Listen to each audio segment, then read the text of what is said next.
Hello everyone, it's Lel, and today here at Magical Cinnamon we start a new series of videos which is impressions of a new Magical Girl show that started today called The Magical Girl and the Evil Lieutenant Used to Be ARCHENEMIES. This new show, this new anime is an adaptation of a light novel, a series of light novels, and it is available already on Crunchyroll. The episode has around 12 minutes, so it's like half a usual anime episode. It's a little shorter, but let's go. I had high hopes for this first episode, I'm not gonna lie, because I've been loving the visuals that they've been putting out since the first moment that they announced this anime. Since the first visual that we saw from this anime, everything was super pretty. The website is amazing. The first trailer was breathtaking. And, all of the promotional material was gorgeous. And I didn't know much about this story apart from the fact that we have a magical girl and also the evil character, and they both have some sort of relationship. I didn't know details, so I went in kind of blind. But I had high hopes because of the visuals, I'm not gonna lie. Visually, this anime is stunning. I was very surprised when I learned that the episodes are going to be around 12 minutes. I was not expecting that, but judging by this first episode, I feel like it's going to be a good pacing, and at least for this first episode, I liked the ride that we're in. So let's talk about it. The episode starts with a beautiful transformation scene. Very, very pretty. So we have a little mascot, which is cat-shaped, but its voice is an adult voice, so it's a little shock. But then we have the transformation of the main character into a magical girl. The design is not like super beautiful, but it works so well in animation. It looks very cute in animation form, and the transformation is stunningly beautiful as well. I particularly loved the soundtrack of the transformation. Very pretty, and the main character is called Byakuya Mimori. And so this mascot calls her Byakuya until we hear in the soundtrack of her transformation, we hear Byakuya in the background being chanted together with the song. And it instantly pulled me back to 90s Sailor Moon that had this on their transformation soundtracks. And the transformation is super beautiful. And the monster that she was fighting against was a huge dragon that was like trying to destroy this city. And it feels like at least the monsters can be very menacing. But she defeated this monster very easily with her power. And even though she has a transformation, she does not have a stock footage for her attack or for her magical power at all. She just pulls up her citer or scepter. I don't know how that's called.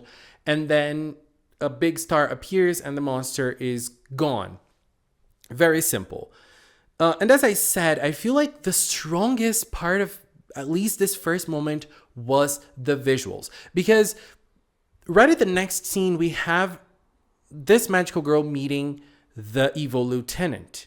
And when she meets the evil lieutenant, I feel like we have a shift in perspective in the show, because the show is heavily dominated by Mira, who is the evil lieutenant. We see his side way more than Byakuya's side, even though we also see Byakuya's side in this first episode, and I'm gonna come to that. But then we have a shift towards Mira's perspective, and then we have, I think it was my favorite moment of this first episode, which was when he first saw the magical girl. It was love at first sight, but we did not have the character thinking about it. The representations of his falling for her was entirely visual. His glasses broke, and we had a Ferris wheel at the background, and the light of the Ferris wheel made a heart. It was heart-shaped. The lights were heart-shaped. Very pretty. And then we had the fireworks as well. Everything to represent the love that he started to feel for the magical girl. It was love at first sight. And so he understood that right at that first moment. And then we start seeing a little bit more on his side. He is a man who fought very hard to be an evil lieutenant. It was part of his family. He grew up training to be evil, so he has to be evil. There's also a little bit of context into the evil side of the story. And everything is extremely, extremely generic. But I feel like that's the point of everything. It has to be like that because it has to be very simple. That's not the focus of the story at all. We have evil lieutenants in a dark table in a place that is raining and it is thundering. Everything is very dark. The castle is very dark. And so they're talking about an invasion, a possible invasion of a dark lord on Earth. And they have to prepare the space and the place for him to arrive. And so Mira is the one who is trying to fight the magical girls. So everything is very generic. So his upbringing is also very generic. But as I said, I can understand it because it's just to work as a background. We don't have to understand much. We don't have to understand why the evil villain wants to come to Earth. We don't have to understand why his family was so intent in him becoming an evil lord in the future. We don't have to understand that. The focus is on the relationship and especially on two antagonizing figures getting together. So when he sees Mira, he's like ready to attack, but what does he do? He gives her a chiffon cake. And it's raining and he pulls up an umbrella, and by protecting her from the rain, he ended up being on the rain and she was worried about him. So they went to a separate place so they could eat together. Here we start seeing a little bit more of Byakuya, and Byakuya seems to be, at least in this first moment, extremely naive. She accepts the cake, she eats the cake, and then he asks her like, well, I could have poisoned the cake. We're enemies. Why are you eating it? And she's like, you would never do that. She doesn't know him, so how would she believe and trust him like that? But for him, that was enough to make his feelings go even harder. And, we have some dialogue between them, and he starts falling even more from her. We have some very funny moment of him, trying to understand his feelings and everything. But the naivety of Byakuya kind of ticked me in the wrong way at the start, but then I started understanding a little bit more of her. So we have them meeting on another date, and it was very pretty because everything happened during the night, and it was very important because when they were eating the chiffon cake, there was a vase with blue flowers. That is going to be important at the end of the episode. I mean, I don't think it's important, but for me, it was kind of relevant. And then they meet on a different day, and while Mira started talking to Byakuya, she fell down, she almost fainted. And then we see a little bit more on Byakuya's side as well. Byakuya is a very stoic character. She's kind, but she's also very stoic, so she doesn't react to things very much. She's a very one-note character. And then I was like, okay, that's her personality. But then I was thinking, like, maybe she's like this because she has no energy. Because this girl works so much that she has time for nothing else, and obviously not taking care of her health, which is something important, is something that she was not doing. When they were meeting for the chiffon cake for the first time, she was glad because she's only been drinking water for the past 10 days or something, or 7 days. I don't exactly remember, because that is how things are for her. So her story is that she grew up in an orphanage, and when she was a little older, the orphanage was going to close because of the bills, and they could not pay the bills. And she was offered to be a magical girl so that she could pay the bills by that cat mascot. And so she would receive money by being a magical girl, and she would be able to pay the bills. And then she accepted becoming a magical girl. It's not something that she wanted to do. It's not something that she likes doing.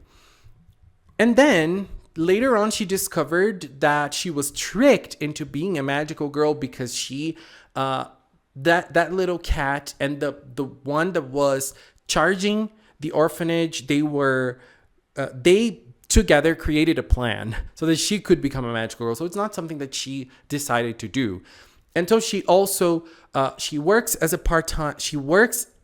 part-time job. She also helps at the orphanage, and then she is a magical girl. She has like 3 different jobs. So she has no time to eat, and she tells herself that she's doing it because she's saving money. But this girl is overworked. Where is child services in that place? Girl, she's just a teenager, it seems. So what's actually going on here? And then on that next day, Mita brought her a cake, a cheesecake, and she was very glad. And he told her that in the future they would have to fight and they would probably have to kill each other. And she told him that that's not what's going to happen. And she also told him that she's glad that she became a magical girl because as she became a magical girl, she got to know him. So we can kind of see that she is kind of having some feelings for him as well. And here's where I think things get very interesting. I have 2 scenes at the end of the episode that I loved. One before the ending credits and the other one after. Before the ending credits, we have a scene in which Mita is studying the magical girls and he's studying like evil plans. And then he sees an ad on TV about a cake, a fruit cake. And then he wants to buy the fruit cake for Byakuya. I feel like when we're in love, whenever we see something, we try to connect that something to the person that we're loving, you know, and that is so automatic. We do that without thinking. And that happens with Mita. That is happening with Mita. I feel like that is such a good representation of being in love. I loved it. And then at the end, after the credits, we have a Mita scene. She's at home. And there was a scene at the start of the episode in which he was feeling feverish and she touched his head with her head, you know, to see if he was hot. And he was very hot. And when Mita was sleeping in her house, she remembered that. And she also remembered when she was a child, she was being taken care of at the orphanage. And someone did the same thing to her, head to head, to see her, to check her temperature. That for her was an act of kindness. And she was now being able to have moments of kindness with someone. As we saw of her, we didn't see much, but as we saw of her, she seems to be a very lonely person. She doesn't seem to have time to have meaningful relationships and kindness with people around her. And now she found a little moment in which she can exchange acts of kindness. And she was happy because of that. And then she looked up. The vase with the blue flowers that they shared at the start of the episode was in her house. So it was clear that she is also sharing feelings, sharing moments with Mita. So loved it. So I really liked this first episode. Very cute, very mellow, I feel like. And I feel like this show is being a visual treat to us. If you pay attention to the details, I was blown away. And I have to say, I love the opening. The song is amazing and the visual of the opening is also great. Loved both things. Wow. It was really incredible. Anyways, this was my view on the first episode of Maho Aku. That is how I'm going to refer to this show from now on because the name is long. And it's not even as long as some other names of other styles of shows, especially isekais. So let's just say Maho Aku. I will mess it up for sure if I try to keep on saying the full name. So every Tuesdays there will be videos here on Magical Cinnamon talking about the new episode, the weekly episode of Maho Aku. Okay, I hope you stick with me in this journey as well. And I hope you're also enjoying Maho Aku. Anyways, babies, this is it for now. I want to take this little time to thank the members of the Magical Cinnamon channel. If you're a member, thank you very much for your support. And if you've watched up until now, thank you so much as well. Thank you so much for watching. And until next time, bye-bye.